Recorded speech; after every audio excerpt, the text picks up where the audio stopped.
vamos a hablar del shitpost y por eso traje a mi pescado. Yo traje un hueso. Magnánimo. Los memes basura literalmente se llaman shitposting. Y vamos a hablar del brain rot y cómo evolucionó la comedia del absurdo. ¿Ubican este mame de tralalero, tralala? Ballerina capuchina. Claro que sí. Lo ubican, lo topan. Bombardiro crocodilo. La vacca Saturno Saturnita. Brr brr patapim. Lirili larila. ¿Por qué nos dan risa este tipo de memes? Una silla que dice Rodolfo tiene sida. Y ya. Entonces, hoy vamos a entender qué pasó con el humor, en dónde se rompió tanto. Sí, porque nuestros papás y abuelos eran fans de jaja, odio a mi esposa. Odio a mi suegra. Jaja, Pepito. Y ahora se ríen de una imagen de Homero Simpson con la cabeza en forma de dona y la frase agüita de Jamaica. Ahora nos reímos del tiburón con tenis. Ahora nos reímos de un huevo diciendo enchiladas de Yakult. ¿Ya han escuchado de los potaxies? Yo no, ¿qué es eso? Poquito. ¿Nunca has escuchado ¿No de los sabes qué es los potaxies? Go, go, go, go, go. ¿No?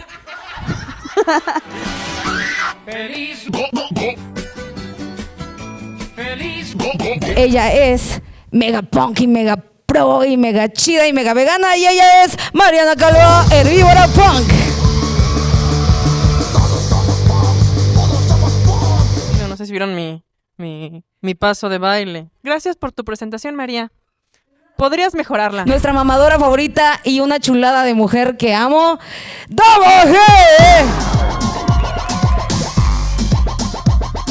Y para resolver este tema, tenemos a un comediante que al parecer es neurotípico. Dice. Que es que le dicen la pluma de México. Que es que le dicen el cojo feliz. Y también le dicen, güey, ya deja de escribirme, estás casado, ¿qué pedo contigo?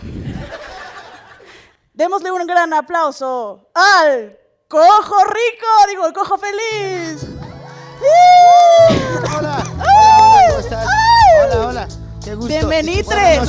Hola. Cuéntanos, tú eres comediante, ¿qué haces? Yo el humor, pues de todo, he oscilado entre varios, entre humor físico, humor absurdo, humor, es que, pues de todo está bien sabroso, humor blanco. ¿Te gusta el humor absurdo? Me encanta porque hasta entiendo bien por qué funciona, ¿sabes? Creo que toca también explorarlo a la hora de hacer comedia, entender por qué funciona el humor absurdo y qué pasa con el cerebro. Me encantó. Y entonces ahora vamos a hablar del cacaposteo.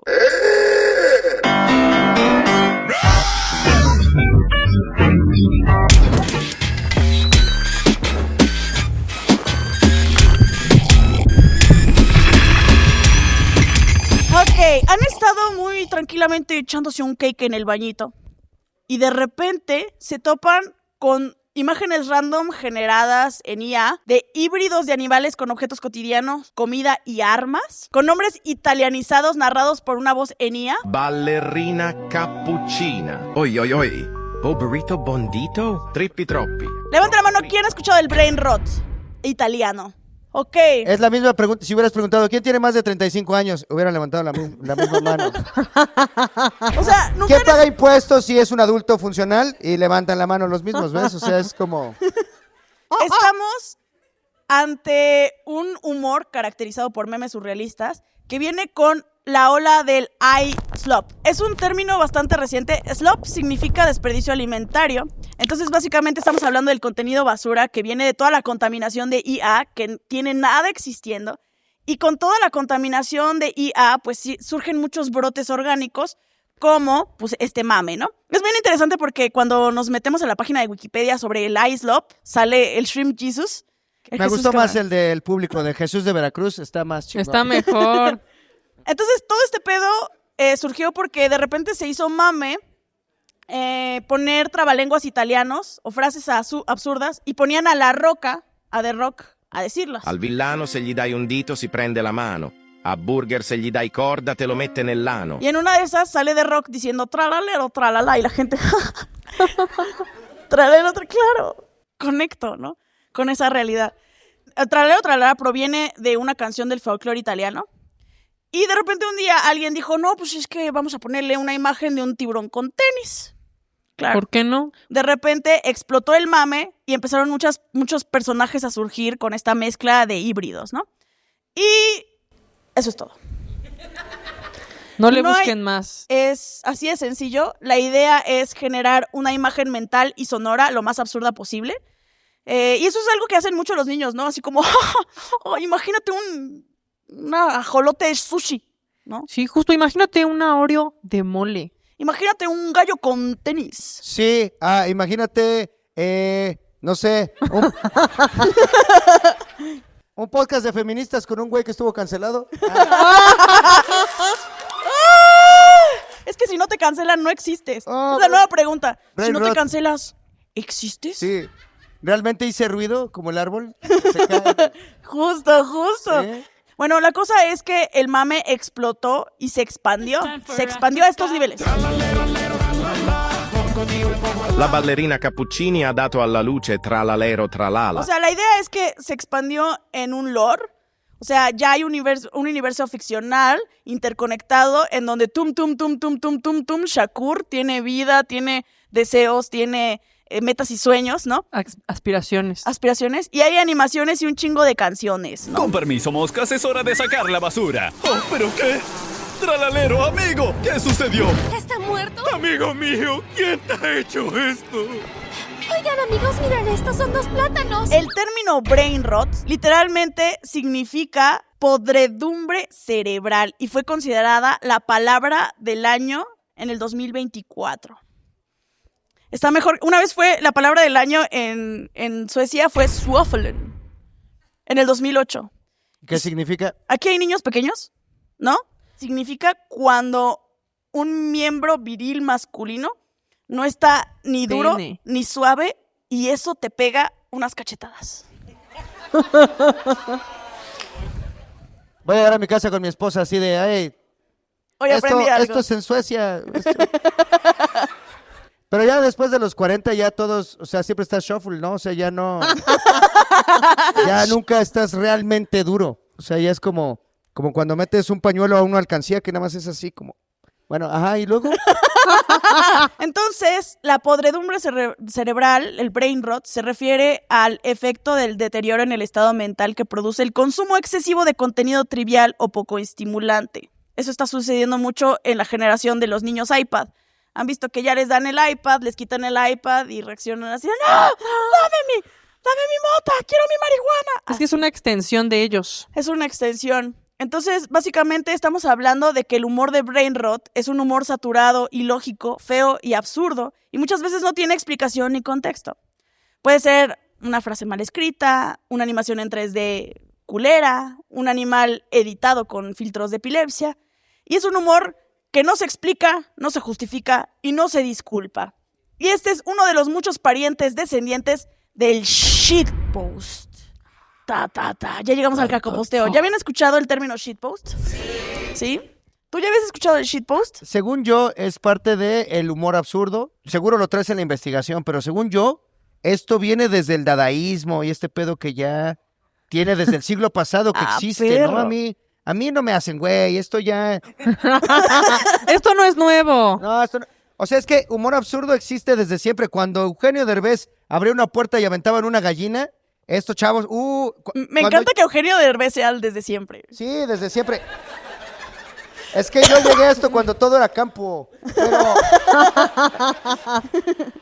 Pero, o sea, ya había humor absurdo desde antes. Que abrieran una puerta y aventaran una gallina, era parte de, pues qué pendejada, ¿no? Como que esas cosas que solo por la pendejada es que existen. Y entonces creo que el shitpost es igual un poco esa esencia del sinsentido. Sí. Exacto. El sinsentido es muy bonito para muchas cosas, incluyendo para el humor, pero el shitpost se refiere más a un tipo de comportamiento que a un contenido específico. Estamos hablando de máximo impacto, mínimo esfuerzo. Y de hecho, había sido originalmente concebido para trolear. En los 80s y los 90s había mucha banda discutiendo en protoforos de internet como Usenet y veían una discusión y decían, no, esto es una pendejada. Y en lugar de decir esto es una pendejada, pues se ponían así de, gallo con tenis. Como ahora, no sé, una discusión filosófica y de repente te dicen, te ponen un Yoda, cholo, con sus tenis grandotes así de bolillo, que dice, mucho texto. Sí. Y con eso ya valió la conversación. O también te ponen churros, lleven sus churros mientras lee los comentarios. Eso no sería tan shitpost, porque el shitpost es algo que deliberadamente se vea de mala calidad, ¿no? Pues ponen el churro mal hecho, Mar. Lo ponen duro. O dice, lleven sus churros y son donas. La idea es poner cosas que no están relacionadas con el tema principal, con la discusión, ¿no? Y a mediados de los 2000, el término era súper despectivo. Era así de, no mames, ese güey no dice nada gracioso, no es interesante y literalmente comparte mierda. Por eso viene el término cacaposteo. Sí, para los que no hablan inglés, shitpost es publicación mierda. Y luego llegó el 2008. En la en la biblioteca urbana, ¿no? La No, en Urban la Dictionary. Urban Dictionary. La definición más votada para el shitpost era, obviamente, una publicación absolutamente terrible, sin sentido en un foro de internet. Esa era la definición, pero en los últimos 10 años ha cambiado radicalmente el significado gracias a esta nueva generación. Y entonces ahora significa justamente cualquier contenido de internet sin ningún sentido, sin ningún propósito, no tiene que tener lógica. La descripción más votada en Urban Dictionary dice: cualquier contenido de internet cuyo humor se derive de su naturaleza surrealista y o su falta de contexto claro. Mientras que el humor de un meme proviene de su repetibilidad, un shitpost es divertido simplemente porque no es una repetición predecible de ninguna forma existente. ¡Ejotes! Quería hacer un poco de shitpost, pero no sé si me salió. A ver. Te salió Me perfecto. gustó, se sintió muy honesto. Sí, pongan mi cara, pongan ejotes. Ahí, eso es. Entonces, el shitpost poco a poco se volvió una forma de expresión online, ¿no? Cada vez más anárquica. Sí, cada vez más sin sentido, o sea, cada vez más sofisticada, más creativa, cada vez tiene más ingenio. Pero de alguna manera sigue siendo inútil. Sigue siendo inútil, sin ningún propósito. Bueno, el de hacer reír. Bueno, no necesariamente reír, porque originalmente la onda era molestar a la banda, provocar, agredir, dar el avión, ignorar, insultar, incomodar, confundir. Ah, Twitter. Sí. Pero poco a entonces- poco se volvió esta forma de arte. Se volvió una forma de arte, como un chiste local que pocos entienden. El shitpost empezó a ser, pues, algo tan sencillo de hacer y que impactaba tanto que empezó a ser utilizado como una herramienta política y como marketing. Sí, KFC lo usó como marketing, porque pues claro, se cuelgan, si algo le pega a los chavos, se cuelgan de eso. KFC logra que cada año se vuelva viral una pata de pollo que dice Eduardo. Y como herramienta política, Pues como herramienta política, pues ya sabemos que Donald Trump compró los datos de Facebook, lo sabían, ¿no? Donald Trump le invirtió muchísimo a las campañas e hizo dos cosas bastante fuertes. Una, con la empresa de Cambridge Analytica compró los datos de Facebook. Eso fue ilegal y de hecho luego se llevaron a Zuckerbergas a la ley. Así de, güey, ¿qué Fue a pedo? juicio. ¿Por qué estás regalando los datos de la banda? Se Y fue a el juicio. error, fue un error. Y el segundo es que metieron una campaña bastante fuerte para utilizar el shitpost, justamente para hacer que las conversaciones se volvieran inútiles. Sí, para anular las conversaciones políticas de sus contrincantes, ¿no? Así como que ignoren lo que están diciendo de la conversación importante, vean este shitpost. Y si nos ponemos a pensar, el shitpost es una manera muy barata de forrar conversaciones. Y de distraerte, porque en cuanto ves Potaxi, tú, ¡ay! ¡Go!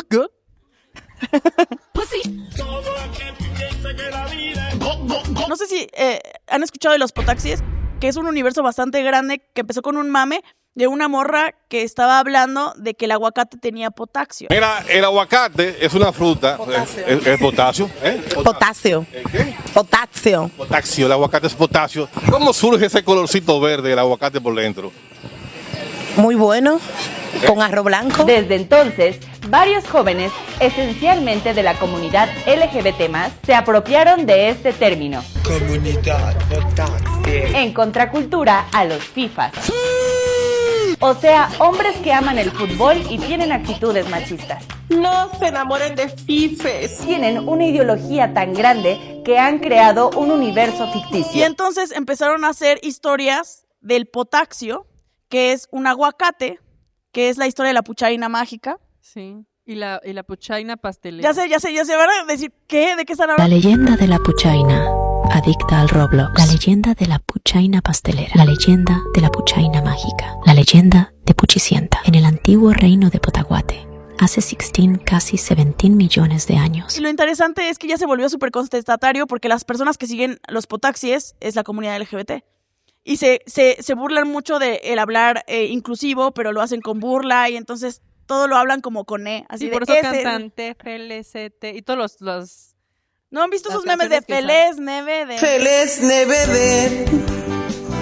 Feliz Nevedet. Feliz Neve de Préxeme? Eso es potaxi. Eso es potaxi. ¿Sabes el chiste clásico de cómo decir mi moto alpina derrapante en Claro. De ahí proviene. ¿En potaxi? En potaxi, verdaderamente. Independientemente de que el shitpost se haya utilizado como una herramienta culera de política, realmente el shitpost no tiene agenda. Es rebelde, habita en un contexto histórico donde los argumentos de calidad son negados porque hay tanta información. Y entonces a veces solo queda salir del argumento interpretativo y decir... y... Pero el shitpost y lo que tú decías... Eso es lo que tú dijiste, lo que tú intentaste explicarlo, pero lo explicaste mal porque no tiene ese texto. Por eso Omar lo va a leer. Pero como buen shitpost, hacerlo mal es hacerlo bien. Sí es cierto. Shitposteé la explicación del shitpost. ¿Qué Me tal encantó. eso, El shitpost y el brain rot no hubieran venido a colación si no hubiera existido un movimiento que se llama el dadaísmo. Me aprendí una palabra fina y la usé, por fin. Dadaísmo. Al principio del siglo pasado ocurrió el movimiento Dada. Sí, lo empezó Hugo Ball y Tristan Tzara. Y la idea era generar un sabotaje artístico, ¿no? Sí, estaban cansados. El contexto histórico acaba de ser la Segunda Guerra Mundial. La Primera Guerra Mundial, perdón. Me confunde. Son muchas. Ya estamos en la tercera. Entonces la gente estaba pues harta del nacionalismo, de que todo, el academicismo, la burguesía, todo eso generaba guerras, desigualdad, cosas culeras, exterminios. Y el arte de ese momento apoyaba eso. Era financiado por eso. Perpetuaba el status quo de ese momento. No, y venía de años de estar adecuada a la religión y ese pedo. Sí. O sea, venía de varios años de que, un santo, ya era hora de hacer pendejadas, ¿no? Sí, justamente ya era hora de hacer de... Porque ¿de qué servía la lógica mainstream si solo había generado exterminios? Había utilizado el arte académico para instrumentalizarlo en destruirnos los unos a los otros, ¿no? Entonces la gente se sentía tan rota que ya no buscaba cambiar al mundo, simplemente prenderle fuego. Es como decir, la vida es pendeja. Miren, un baño. Esto es arte. Se necesitaba retar al sistema, se necesitaba retar a la norma y reírnos del sinsentido, ¿no? Necesitábamos poesía que no dijera nada, necesitábamos arte que se burlara de arte. ¿Qué arte que se burla de arte te gusta? Pues un poquito lo que hacía Magritte, ¿no? Era un poquito por ahí, como ya empezar a hacer el surrealismo, supongo que ahí empezó también, un poquito, sí. De hecho, el dadaísmo se fue un poco al nicho, pero se inspiró movimientos artísticos que no retaban tanto la norma como el surrealismo, el arte conceptual, el arte pop, ¿no? Estoy cabrón ahorita. A mí me gustaban... Estoy cabrón, sí. Me gustan los poemas dadaístas. Nada más así recortan frases, así hacen collage, porque les encantan los collages. Como no había IA, entonces tenían que recortarlos y los ponían así en una cajita, sacaban y no tenían sentido lo que formaban, pero eso ya era un poema, así. Iban sacando palabras. Entonces decía de repente, tralalero, tralala. Las rosas son rojas, cate de mi corazón. Justo, la idea es ser muy pinche random, ¿no? Pero luego la posguerra, pues regresó como la idea de reestructurar la sociedad y volvió a reinar el pragmatismo. Y de alguna manera, pues el dadaísmo se recluyó al nicho. ¿Pero qué creen? Ya estamos de nuevo en una sociedad en la que brota orgánicamente el abordar la desilusión por un mundo que cada vez hace menos sentido. Pues claro, estamos viendo un genocidio televisado. Sí. Pero yo te puedo contar por qué funciona a nivel cerebral pues todo el sinsentido. O sea, ¿por qué hay una risa cuando tú estás viendo algo que no tiene sentido y te da risa? Es porque justamente el cerebro es un mecanismo de protección para no volverse loco. Cuando el cerebro está muy acostumbrado en establecer sus reglas, ¿no? En interpretar el mundo con las reglas que pues le han venido estableciendo. Entonces, cuando hay algo que le rompe tantito la regla, como el cerebro, como no puede mandarte error 404, no te puede decir, así, inventó este mecanismo llamado la risa, ¿no? La risa a veces estalla, tiene varios propósitos, la risa, sociales, bla, bla, bla. La risa es malvada también. Sí, sí, hay varias risas, pero la risa esta de cuando el cerebro se rinde, es una manera de rendirse, decir, estoy fuera, no entiendo esto, manden Me risa. voy a cagar de risa. Sí. Sí, esto está fuera de mis límites, manden risa. Y ahí es donde funciona o donde cabe, porque incluso en el absurdo no te pasa que no todo el shitpost es chistoso. No solo diciendo así como, no sé, tamales de mierda. No va a funcionar. Hay una musicalidad perfecta, como una tesitura que tiene ahí el shitpost o las cosas absurdas que detonan ese tipo de risa. Entonces, pues eso es lo que pasa con el cerebro, que cuando no entiende algo, puede detonar una risa en el individuo. Sí, es así como, no sé qué soltar, me voy a reír, me voy a cagar de risa. Sí, esto se rompió todas las reglas que tengo conocidas como lo lógico, como lo establecido. Como bien dices, es una especie de resistencia, incluso cerebral, de decir, cerebro, no todo tiene sentido. Error. Entonces ahí viene la risa. ¿Qué tal? ¿Qué tal? Regresando como al dada, el humor absurdo siempre se ha necesitado, pero el dada, la rotura de la estructura, porque todavía el humor absurdo tiene estructura, pero el dada es, o sea, romperlo todo, poner palabras en una licuadora y sacarlo, ¿no? Y en ese momento el dada era necesario, luego se fue por la búsqueda del pragmatismo y luego regresó porque estamos en una precariedad fuerte, estamos en precariedad laboral, el cambio climático, todo es provisional, el trabajo, la vivienda, tus círculos cercanos, el amor. Hay doomscrolling, las guerras las vemos transmitidas en vivo, ¿no?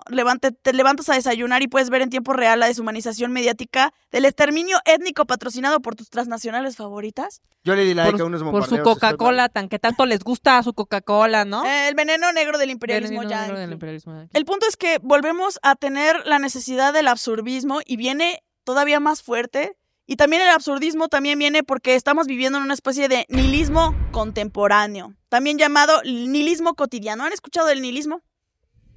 Llega... Sí, pero ¿qué importa? Pues eso no va. ¡Pillo!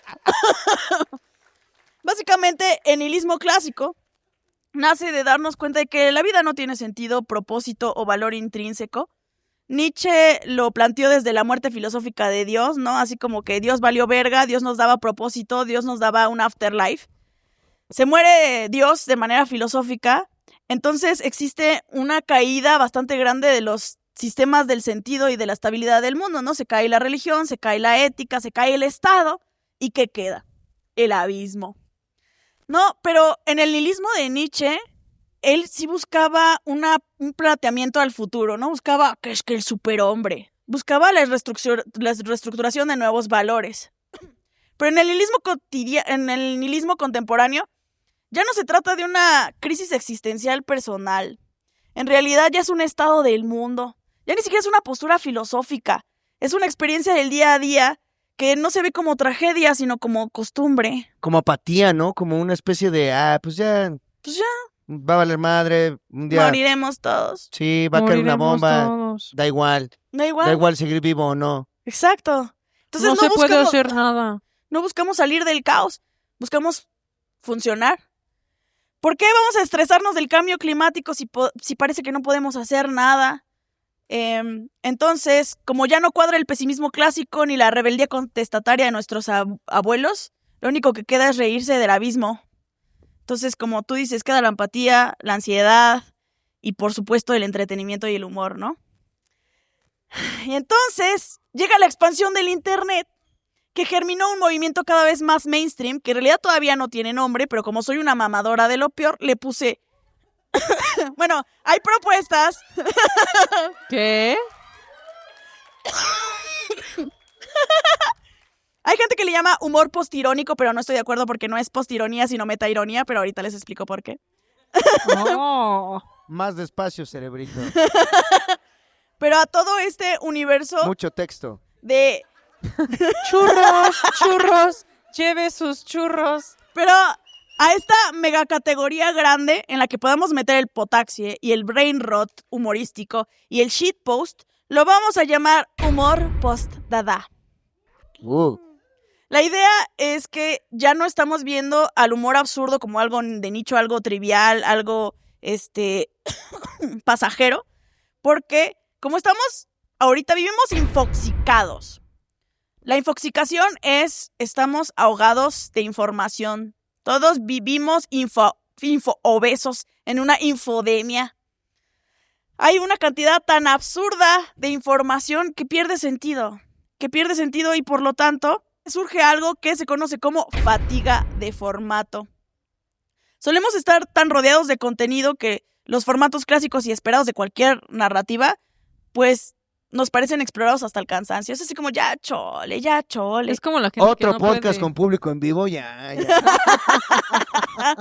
Sí, justo. Los desencadenantes tradicionales del humor, pues, nos empiezan a sentir, se empiezan a saber caducos, ¿no? Entonces, empezamos a parodiar el humor. Todo este nuevo mundo de humor tiene varios componentes. Tenemos uno de los componentes principales del humor absurdo es el antihumor. ¿Han escuchado del antihumor? ¿No? El propósito del antihumor es generar diversión o risa por medio de algo que no sea chistoso como tal, sino algo que rompe con la estructura tradicional de un chiste, ¿no? La idea es confundir a la banda, porque mucha banda espera el punchline, crece la expectativa del punchline y de repente no llega. Por ejemplo, a mí me suelen cagar los chistes de tu mamá es tan gorda, porque son misóginos, son gordofóbicos y sobre todo 2000eros, que es la peor parte. Pero entonces tenemos chistes de tu mamá es tan gorda, ¿te sabes alguno? Tu mamá es tan gorda que cuando se pone tacones descubre petróleo. Tu mamá es tan gorda que cuando fue al cine se sentó al lado de todos. Están pasaditos de verga, ¿no? Sí. Pero lo dije porque un ejemplo de un antichiste sería: tu mamá es tan gorda que tu papá ya no la encuentra atractiva y por lo tanto su matrimonio se está desmoronando. Ese es un antichiste porque no llega el punchline. Ahí tienes un perrito que se llamaba Resistol, se cayó y una vegana lo adoptó y ahora está bien y tiene... Bien. Vamos bien. No había chiste al final, ¿no? Era un punchline como tal. Ajá. Sí. O sea, como... ¿De qué van los chistes o qué? Hacer chistes de tu mamá, así de, están gorda. Chistes de mi mamá. Puta, sí. Ya. A ver, échale una a Lalo. A ver. Un chiste a Lalo. Ok. Tu mamá es tan tonta que se metió con un hombre casado y se embarazó de ti y vivió muchos años sin tener contacto con su familia, pero aún así siguió teniendo relaciones con otros hombres que fue conociendo poco a poco, tratando de buscarte un padre, pero no lo encontró. Por eso ahora que creciste usas suéteres de Santa Claus chafas, pero tu mamá sigue buscando un padre a pesar de que ya no vives con ella, y ella sigue pidiéndole favor al que es tu padre, de que se haga responsable, pero no lo ha vuelto a ver. Y además está gorda. Otro elemento del humor post-dada es que es un humor cada vez más meta. ¿Han escuchado que alguien dice, eso es muy meta? Eso es muy neta. Meta es un prefijo griego que significa después o más allá, y lo usamos para señalar un concepto que es la abstracción de un concepto. Entonces, cuando hablamos de metadatos, estamos hablando de datos que describen otros datos. Cuando hablamos de metaprogramación, estamos hablando de cuando se escriben programas para controlar programas. Entonces, cuando alguien dice, eso es muy meta, estamos hablando de que algo es muy autorreferencial. Entonces, algo muy autorreferencial son los chistes locales, ¿no? Los chistes locales solo te hacen reír si entiendes cuál es el contexto. Entonces, mucho del shitpost proviene de que hay un chiste local de una comunidad muy grande en donde algo absurdo se lo toman muy en serio. Y es muy gracioso cuando tus amigos y tú agarran una absurdez y se lo toman como la cosa más seria del planeta. ¿Y esos son los chistes meta? Eso es el metahumor. El metahumor es básicamente hacer un chiste de otro chiste. Bromas que hablan de bromas. Sí, como el que hice ahorita del nihilismo.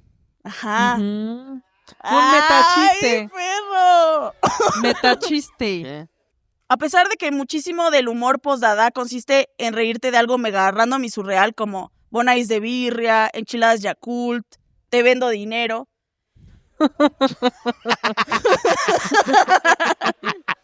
Mucho de la evolución.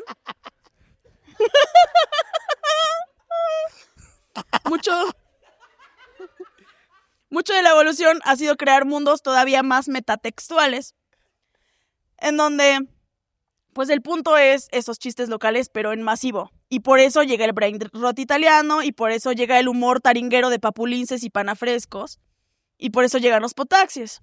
¿Taringuero? El humor taringuero, papulince. Dentro del todo el meta, ya hablamos de que hay metahumor, hay metacontexto. ¿Entendimos hasta ahí? ¿Todo bien? ¿Sí están poniendo atención, clase? Y otra cosa, otra meta que es el humor dada, es que es meta irónico.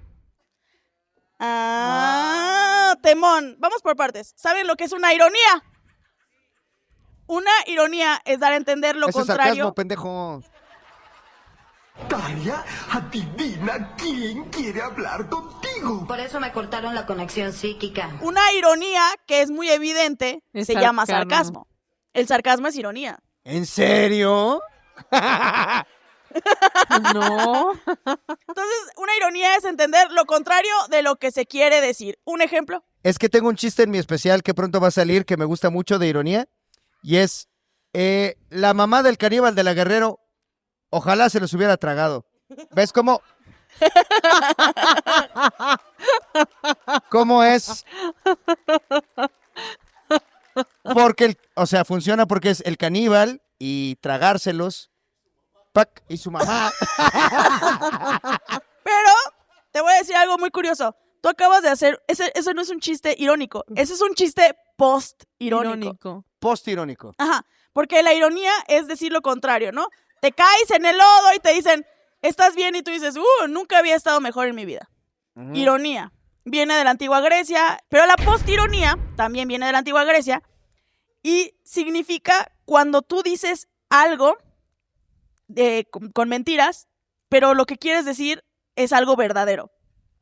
O sea, mientras que en la ironía quieres decir lo contrario, la postironía busca decir cosas con intenciones sinceras. Por ejemplo, tuve un novio que desde la primera cita fluyó muy chido y me dijo, mientras nos estábamos abrazando post-sexo de la primera vez,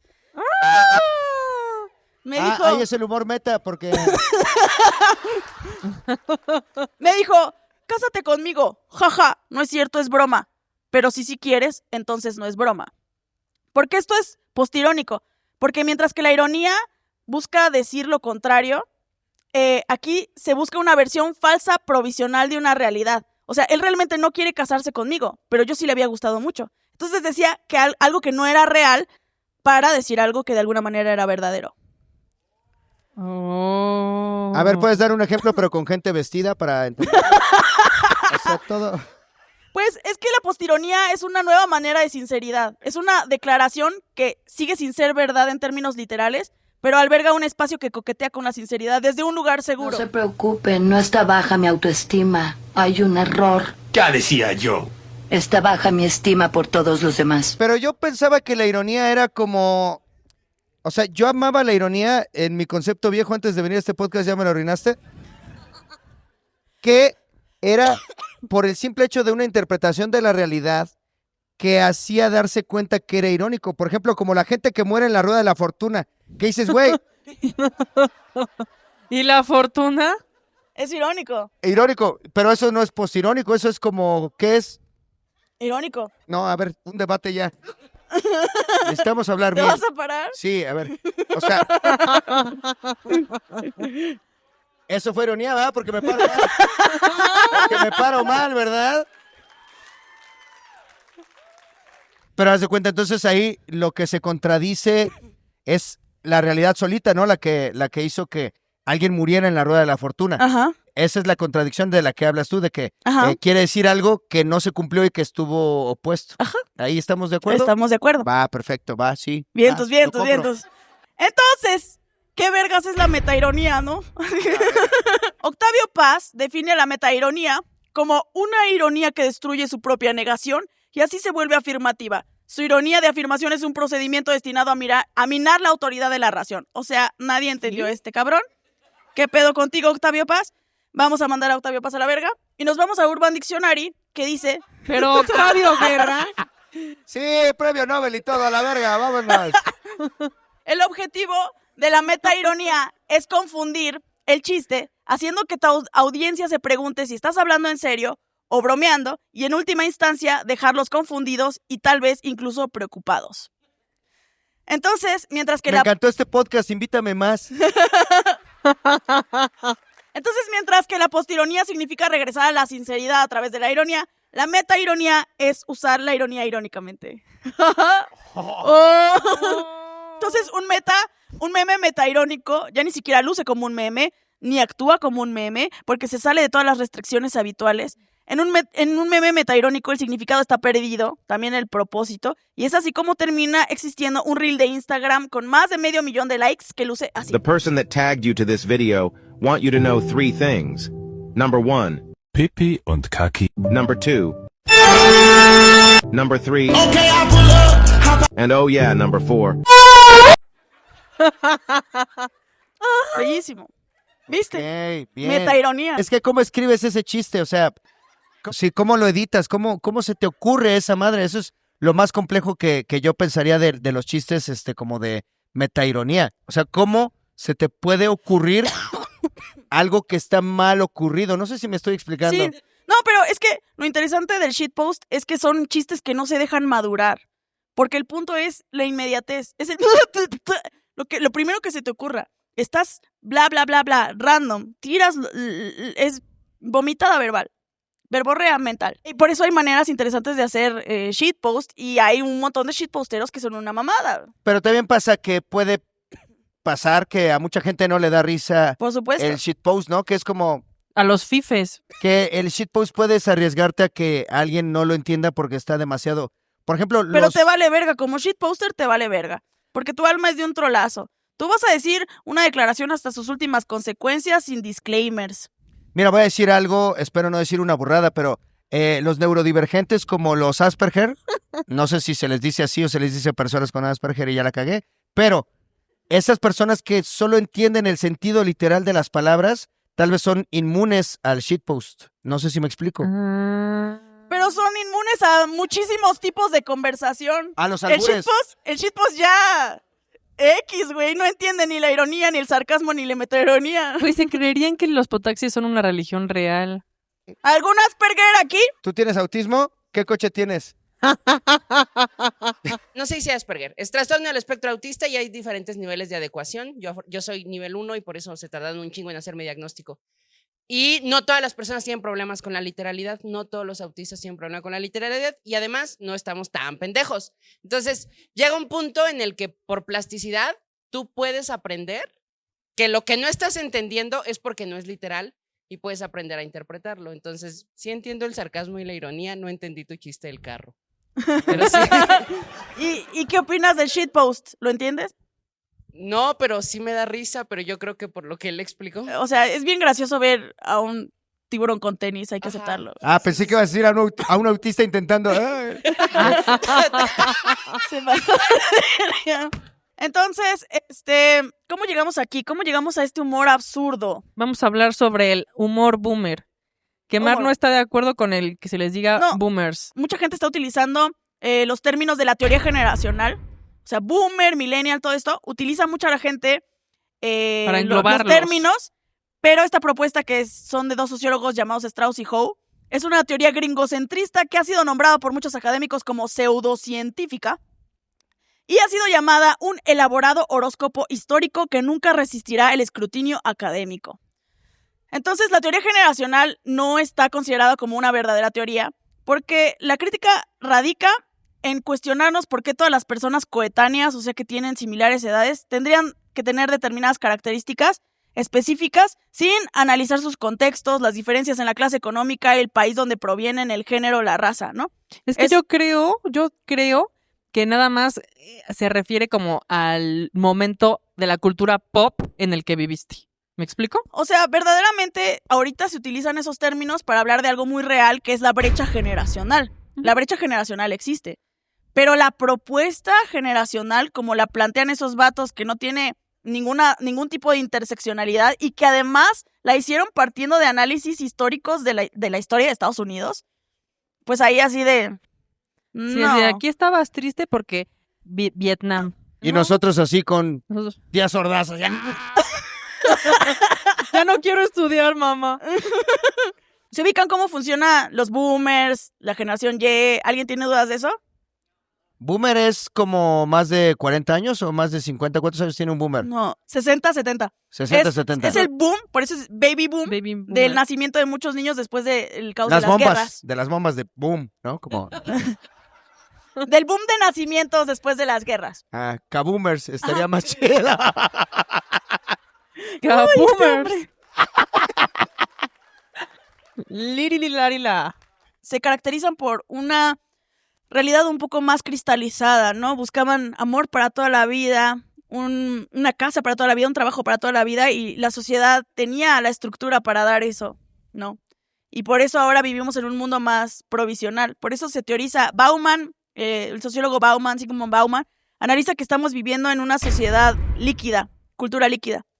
La cultura líquida es muy diferente a las realidades cristalizadas que vivían, porque ahora ya no buscamos amor para toda la vida, nos da miedo el compromiso, los trabajos son súper cambiantes, nos mudamos más fácil, cambiamos de grupos de amigos, todo es así, provisional. El amor también es provisional, amor líquido. Y todo eso es de la cultura del capital, ¿no? De capitalizar los cuerpos de las personas, capitalizar el amor para que sea todo cada vez más rápido, coherente con el brain rot, coherente con las personas que no se pueden concentrar por más. Ajá, el hiperconsumo, el cambio de atención inmediata, de un espacio a otro que ya no madura lo suficiente como para que hagas un análisis, ¿no? Entonces tenemos a los baby boomers, luego tenemos a generación Y, gente de 40, 50 años. No, la generación X. La generación X. Nosotros somos la generación Y, yo soy millennial, y luego vienen los centennials, y luego viene la nueva generación que ya tiene un nombre que, ¿cómo? A los alfa. Los alfas. Pero... ¿Gen Z no había una que era Gen Z, no? ¿O eso es de Dragon Ball? El Gen Z son los centennials. Y el análisis de las generaciones tienen que hacerse en retrospectiva, porque no adquiere importancia hasta que se analiza cómo es su sistema de intercambio monetario y de trabajo. O sea, no solo es, ay, ¿te gustaban estas caricaturas? O sea, el análisis estructural proviene de cómo es el intercambio capital y cómo son sus trabajos. Pero bueno, me salí. ¿Y luego? Pero bueno, estos señores, los boomers, pues tienen un humor muy específico, muy estructurado, cosa que que ya no existe. Rancio.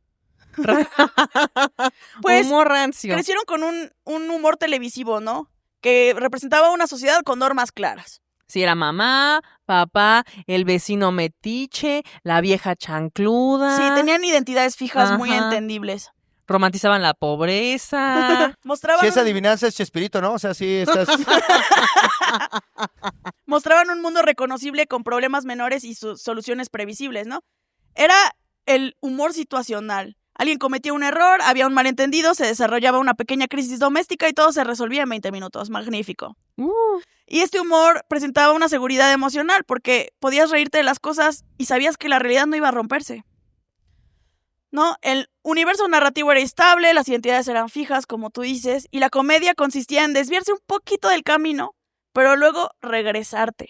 Y tenían pues sus reglas, ¿no? Dependía de reglas de el setup, ¿no? Punchline. ¿Tú qué sabes de eso? Sí, el setup es la información mínima necesaria para entender el chiste. La premisa. Sí. Y luego el punchline es cuando ya se resuelve el chiste, por así decirlo. Pero también había antes humor físico que ya no se usa tanto ahorita, ¿no? El slapstick. Sí, antes sí había más pastelazo, antes había más, entraba el señor Barriga y pum, algo le pasaba. Sí, cachetadas, aventar agua, ya no se usa tanto.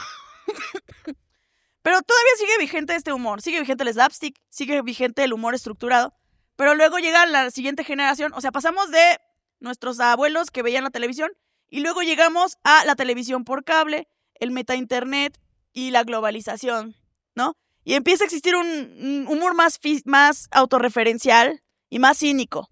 Sí, que necesitabas como que de la referencia para entenderlo, así como Seinfeld, Los Simpson. Ajá. Ellos empezaron a burlarse del formato tradicional y se dieron cuenta que no todo tenía que resolverse porque no todos los personajes tienen que aprender algo. Exacto, y puedes volver a empezar. Y la cultura pop ya no se presentaba ingenuamente, ahora se comentaba a sí misma. Y entonces empezamos a reírnos del humor boomer, de los clichés, de los valores, y el humor se vuelve posmoderno. O sea, se empiezan a mezclar géneros, referencias, se rompe la cuarta pared y todavía existe una coherencia estructural. Y de repente todo vale verga. Sí, de repente... Y luego llegó este humor postdada metairónico, en donde se empieza a perder la estructura, ya no hay punchline, ya a veces ni siquiera hay chiste. Solo es un mosaico de estímulos visuales y sonoros que parecen hechos para romper tu atención y reventarte el cerebro. Entonces, mientras que el humor boomer se basaba en el orden, el nuevo humor se alimenta del colapso. Sí, de que nada encaje, de que nada tenga sentido. Sí. Solamente te hace reír y ya. Unos se reían porque todo encajaba y otros se ríen porque nada lo hace. Uh-huh.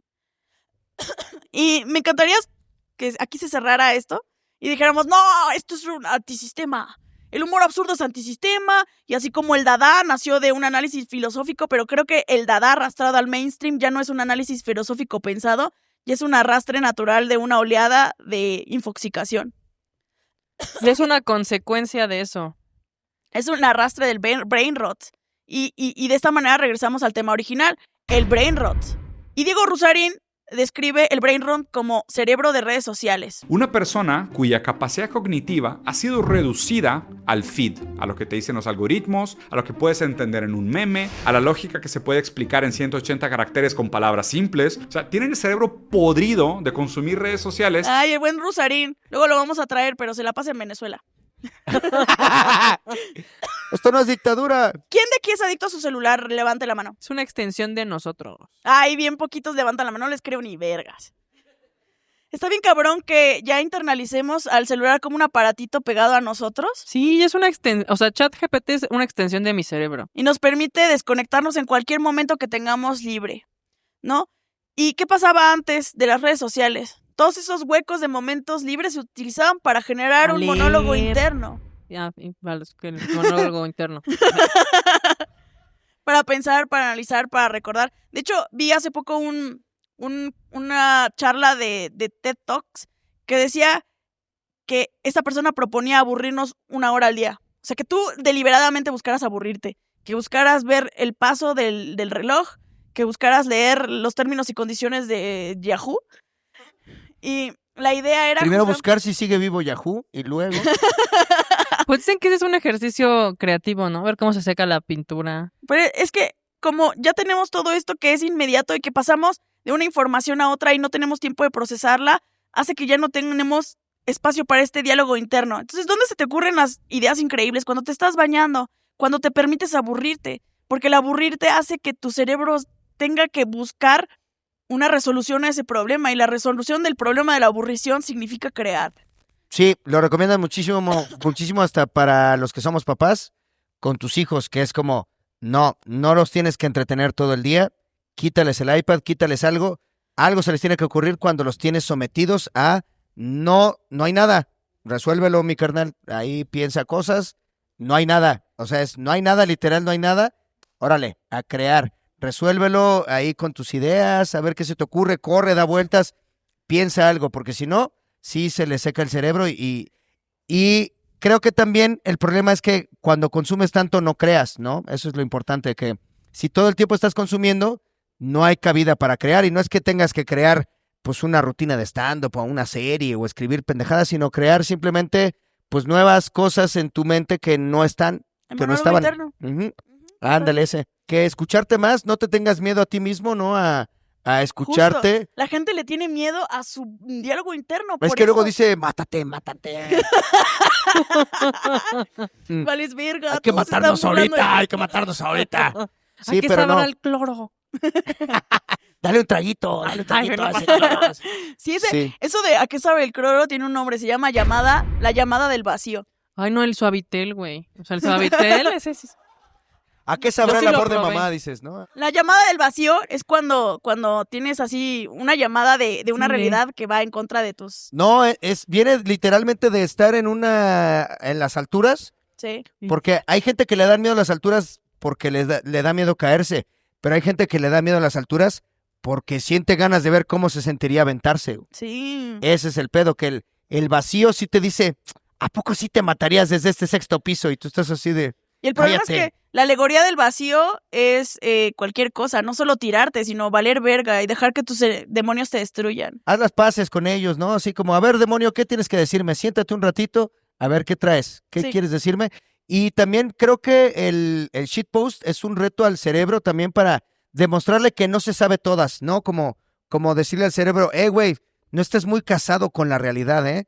También apréndete cosas nuevas que estén fuera de la realidad que tienes pues ya establecida. Ahorita la gente no tiene tiempo para analizar lo que consume porque ve una información tras otra. Y volviendo a citar a mi buen amigo Rusarín, que si es mi amigo personal. Lo veo como la pandemia de nuestra generación, la capacidad cognitiva, la pérdida de memoria, la pérdida de capacidad de sintaxis, de semántica, pérdida de léxico. Díganme si estoy equivocados, pero ustedes también cuando tienen tiempo libre lo primero que hacen es sacar el celular y abrir una app. Y estás viendo algo, terminas de ver ese algo e inmediatamente sacas el celular y te pones a ver otra cosa. Ni siquiera le das tiempo a tu cerebro de hacer el proceso físico, químico, material de transformar y replicar y hacer ecos de esos procesos de sinapsis. Este proceso de brain rot, que es como la palabra del año 2024, es en mi opinión un gran síntoma de esta pandemia de ignorancia, de violencia, de profundo retroceso, que nada más es que el reflejo de las condiciones materiales, donde lo único que está ganando aquí es la lógica del capital.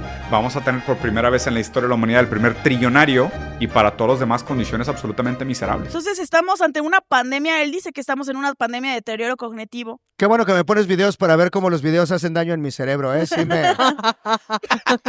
Lo que yo recomiendo es que hagan una cosa que se llama fasting, la de dopamina digital. El fasting de dopamina digital es tenerte que salir de ahí porque si estamos ante una pandemia de deterioro cognitivo que yo le llamaría infodemia. Lo que yo les estaba diciendo, ¿se acuerdan que les estaba diciendo que todos estamos infoxicados?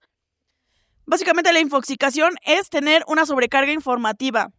Esto excede nuestras limitadas capacidades de procesamiento y por eso ya todos tenemos síntomas de TDA y por eso estamos ansiosos y deprimidos y nos cuesta concentrarnos porque tenemos demasiada información y a veces el cerebro es como un agua que está, como un vaso de agua que está lleno y si le pones más información solo se derrama. Y también por eso se va la empatía, porque ¿de qué te sirve? ¿O Sí. para qué quieres? ¿Para qué te va a importar que niños exploten en Gaza y en el Medio Oriente si es información que se derrama? Sigues scrolleando hasta Sí, que es ves como- tralala, tralala, de repente están Sí, matando niños. explotaron niños en Gaza. Ah, mira un perrito. Así como que ese es el problema que pues pasas de una información a otra y no da tiempo de sentir como algo. Entonces, el absurdo no necesariamente tiene mucho que decir. Tampoco necesita provenir de un análisis complejo. También proviene de la generación de los niños de iPad, del absurdismo, de este pensamiento que disuelve el pensamiento cognitivo y lastima la memoria, la sintaxis, la evolución de las conversaciones. Entonces, pues sí, tampoco no es todo bonito. O sea, es un arrastre del mainstream en donde ya te arrastró el absurdo.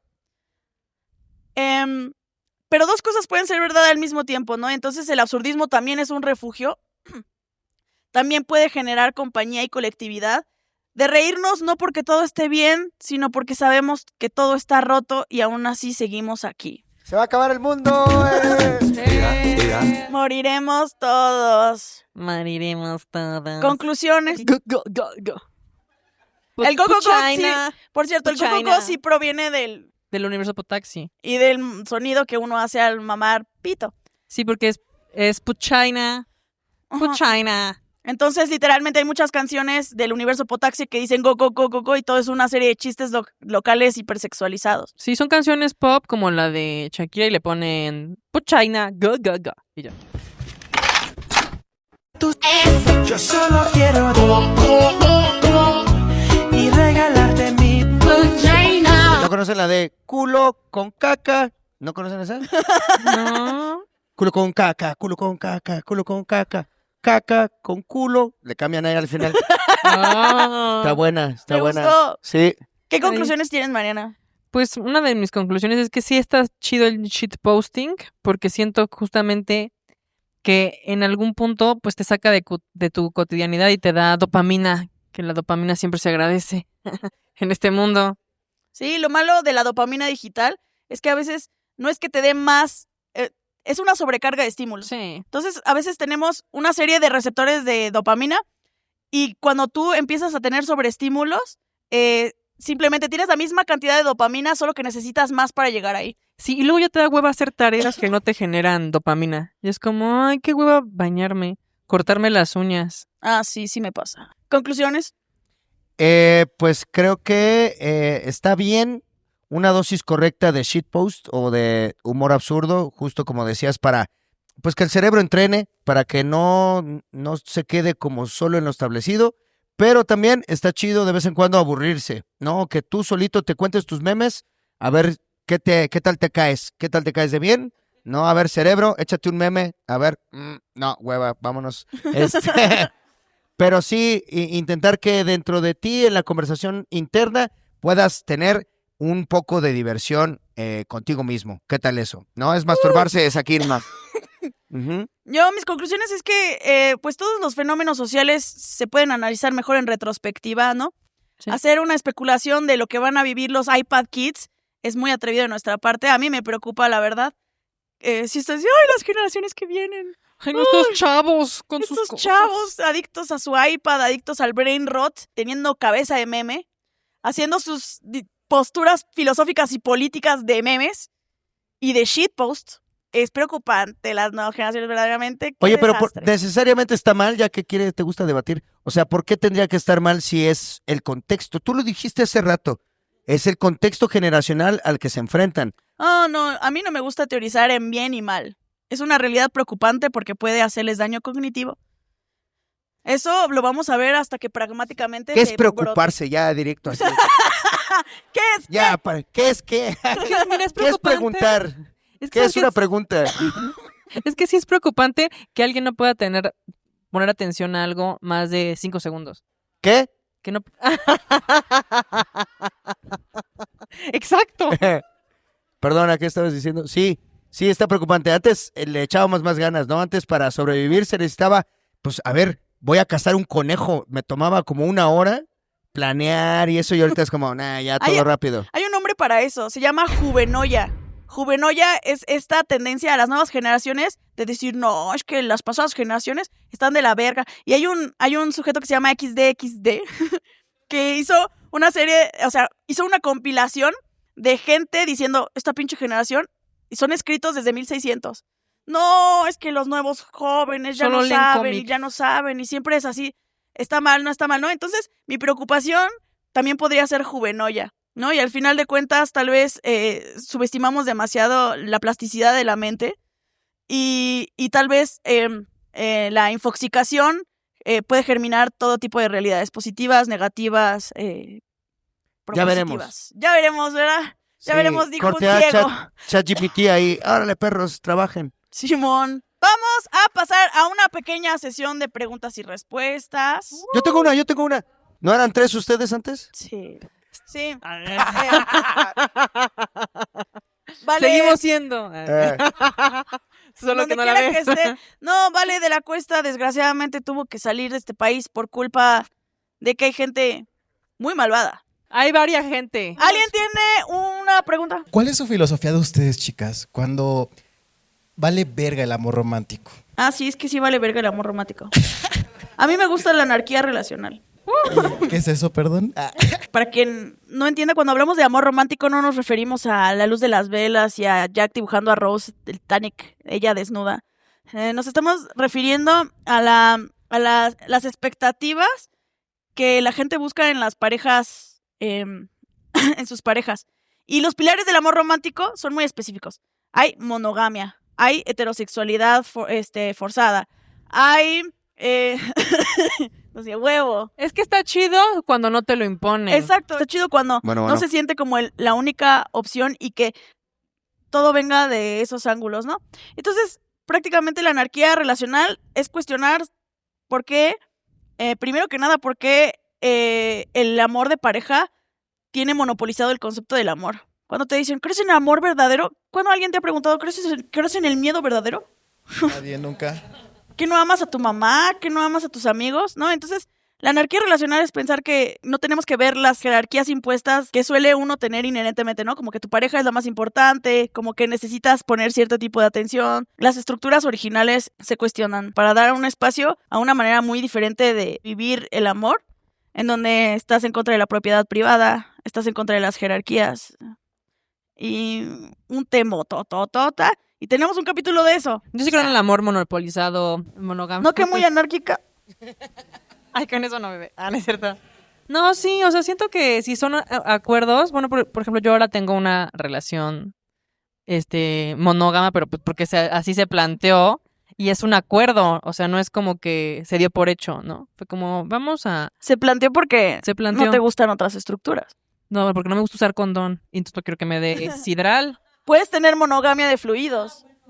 Ah, bueno. Bueno. Ah, eso suena mejor. Aisha, ¿querías hacer una pregunta? Aisha, confirmo. Yo ni cojo. No, no cojo, ya.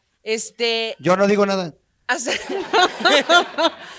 rato yo dije que yo soy adicta al celular y les quería preguntar muy directamente si son adictos al celular, bueno, adictes al celular, y si sí lo son, ¿qué hacen al respecto?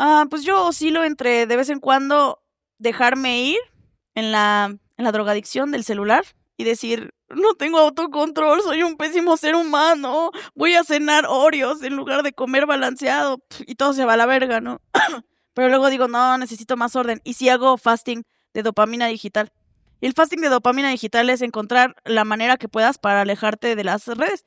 Y siempre una recomendación, sobre todo en los libros como de Hábitos Atómicos, te recomienda que busques realidades materiales para que te ayuden a cumplir tus metas, ¿no? Entonces, por ejemplo, si no quieres comer chatarra, no tengas chatarra en tu casa.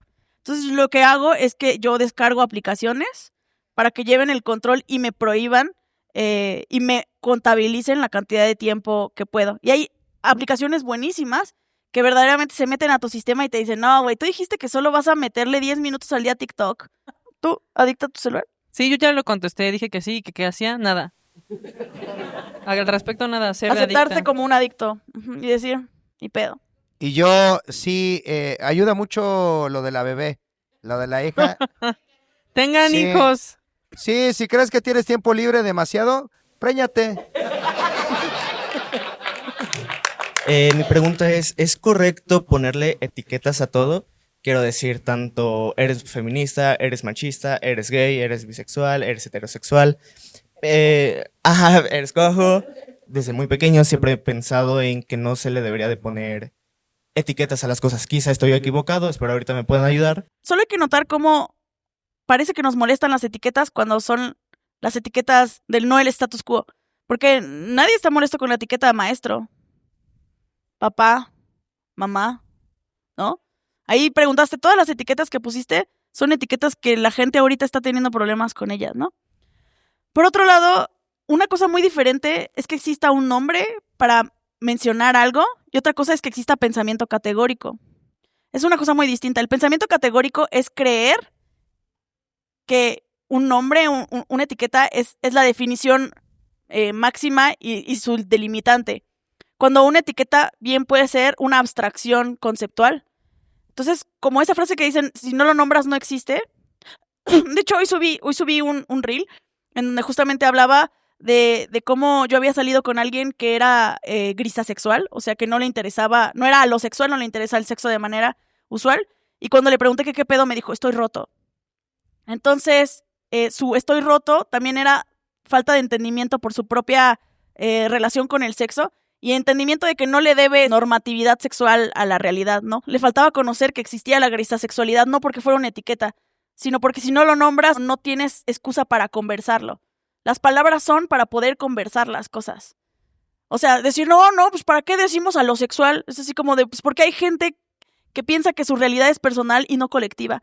Y la única manera en la que puede entender que su realidad es colectiva es si le pones un nombre.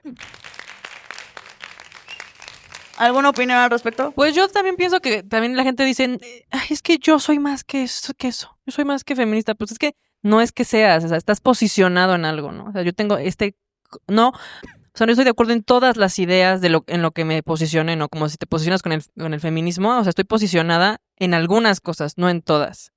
¿Sabes? No es como que ya me casé con esa etiqueta y ya esto es lo que soy y es inamovible. Es como que siento que no somos nuestras posturas políticas también. Sí. Eso hay que tenerlo como que claro. Somos un espectro. Sí, el pensamiento categórico es pensar, por ejemplo, que la categoría mujer solo existe la categoría mujer. Y pensar que el pensamiento no es categórico es entender que la realidad son espectros y que tenemos que partir la realidad en cajoncitos de significado para entenderla. Entonces, las etiquetas no son la realidad, son abstracciones para que podamos analizarlas. Mi pregunta es cómo logran mantener esa ecuanimidad y ese control. A mí la verdad es que luego hablar de ciertos temas me sobrepasan un poco porque no puedo entender cómo hay gente que no comprende. Estoy un poco tal vez impaciente porque creo que hay cosas que yo pensaría cómo es posible que no exista como la tolerancia, ¿no? En el tema LGBT. O sea, no puedo comprender que no lleguemos a esta evolución o ciertos argumentos. Y mi pregunta es cómo logran, y sobre todo en vivo, ¿no? Manejar esos temas tan importantes y tan fuertes con tranquilidad y tolerancia y manteniendo como la compostura y resolviendo las dudas de la gente. ¿Lo logramos? ¿Lo logramos? Yo siempre digo solo lo que pienso así. O leo el texto de Mar. No es cierto.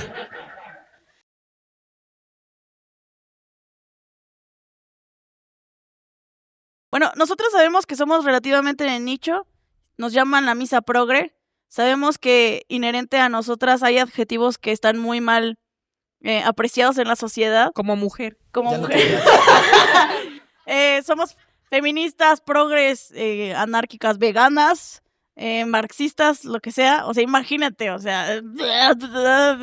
entonces sabemos que inherentemente estamos en contracorriente. Entonces tenemos que hacer las paces con eso. Tenemos que hacer las paces con que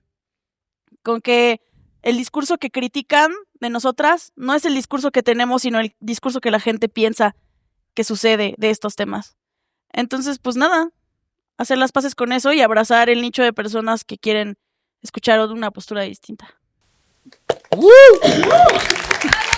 De hecho, quiero agradecer el espacio, o sea, que me hayan invitado y todo. También habla de que se escuchan todas las voces de aquí para allá y de allá para acá, ¿no? Como que también, pues era fácil, un hetero ahí que hace chistes todo el tiempo de caca y chichis, pues también era como el riesgo de que no hubiera esta conversación, y creo que fluyó bien desde el lado de que todas las voces merecen ser escuchadas de aquí para allá y de allá para acá, que no está monopolizado el tema.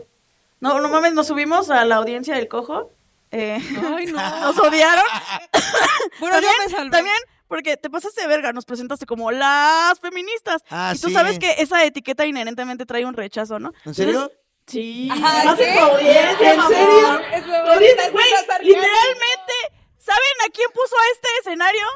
Aquí en este escenario invitó al Temach. Sí.